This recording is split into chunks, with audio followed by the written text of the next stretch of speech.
അസ്സലാമലൈക്കും. എടി, എൻ്റെ ലൈഫിൽ ഫുള്ള് നഷ്ടങ്ങൾ മാത്രമേ സംഭവിച്ചിട്ടുള്ളൂ. ഞാൻ ആഗ്രഹിച്ച കാര്യങ്ങളൊന്നും എനിക്ക് കിട്ടിയില്ല.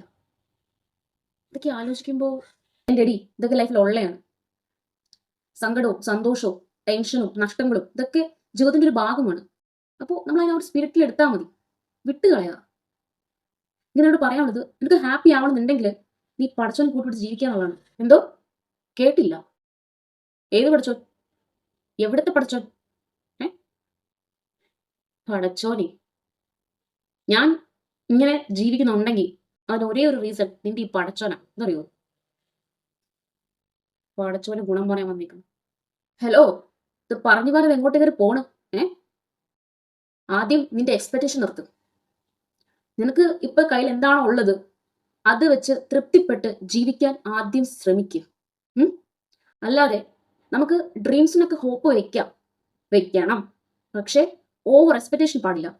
അങ്ങനെ ആവുമ്പോഴാണ് നമുക്കവിടെ പെയിൻ ഉണ്ടാകുന്നത്. എന്തറിയോ? ഇത്രയും മോശപ്പെട്ട ഒരു ലൈഫ് തന്ന നിന്റെ പടച്ചനോട് ഞാൻ സ്നേഹം കൂടെ കാണിക്കാം.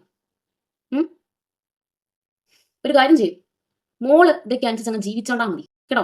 എന്നെ ഒന്നും കിട്ടൂല പറഞ്ഞേക്കാം. ചേടാ, ഇതിന്റെ ഒരു പോലെ വേണം നോക്കോണേ. ലൈഫിൽ എന്ത് പ്രശ്നം വന്നാലും അതെല്ലാം റബ്ബിന്റെ തലയെ കൊണ്ട് വെക്കണം കേട്ടോ. ഈ ഒരു കാര്യം മനസ്സിലാക്കുക, നിനക്ക് ആവശ്യമായിട്ടുള്ള എല്ലാ കാര്യങ്ങളും റബ്ബ് നിന്റെ ലൈഫിൽ തന്നിട്ടുണ്ട്. നീ ശ്രദ്ധിക്കാതെ പോകുന്നത് കൊണ്ടാണ്. അതുകൊണ്ടാണ് നീ പെയിൻ അനുഭവിക്കേണ്ടി വരുന്നത്. മനസ്സിലായോ? ഞാൻ ഒരു കാര്യം ചെയ്യും, ലൈഫിൽ ബുദ്ധിമുട്ടിലും പ്രശ്നങ്ങളും നഷ്ടങ്ങളും ഒക്കെ സംഭവിക്കുമ്പോൾ മാത്രം റബ്ബിനോട് പരാതി പറഞ്ഞുകൊണ്ട് ചെയ്യുന്നത്. നമ്മളൊന്ന് ഹാപ്പി ആയാൽ, നമ്മളൊന്ന് സെലിബ്രേറ്റ് ചെയ്ത് കഴിഞ്ഞാൽ, നമ്മളൊന്ന് സക്സസ് ആയാൽ അപ്പം നമ്മൾ പറയും ഇത് എന്റെ കഴിവാണ്, ഞാനാണ് ഇതിന് പിന്നിൽ, നമ്മളെ പൊക്കി അടിക്കും അല്ലേ? പക്ഷെ അപ്പം നമ്മൾ പറയൂല പടച്ചനാണ് ഇതിന് പിന്നിൽ. പടച്ചനെ മൈൻഡ് പോലും ചെയ്യുന്നു. പിന്നെ നിന്റെ ലൈഫിൽ നിനക്ക് എന്തെങ്കിലും നഷ്ടപ്പെട്ടു പോയിട്ടുണ്ടെങ്കിൽ അതിനുള്ള കാരണം ഒന്നെങ്കിൽ അത് നിന്റെ പ്രൊട്ടക്ഷൻ വേണ്ടിയാണ്, അതായത് നിനക്കൊരു യൂസ്ഫുൾ ആയിരിക്കില്ല. അല്ലെങ്കിൽ നീ ആഗ്രഹിച്ച കാര്യം വളരെ ചെറുതായിരിക്കാം, നീ അതിലും ഡിസേർവ് ചെയ്യുന്നുണ്ടായിരിക്കാം, അതുകൊണ്ടാണ് നിനക്കത് നഷ്ടമായത്.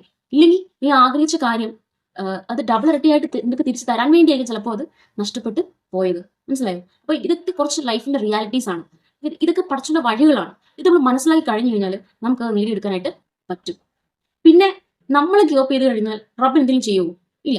നമ്മൾ ശക്തമായിട്ട് ആഗ്രഹിക്കുമ്പോഴാണ് പടച്ചു നമുക്കത് തരുവുള്ളൂ. ഓക്കെ. പിന്നെ നമ്മുടെ ഫ്യൂച്ചർ എന്താണെന്ന്, അല്ലെങ്കിൽ നാളെ എന്താണ് സംഭവിക്കുന്നത് നമുക്ക് ആർക്കെങ്കിലും പറയാൻ പറ്റുമോ? ഇല്ല. അത് ആർക്കറിയാം?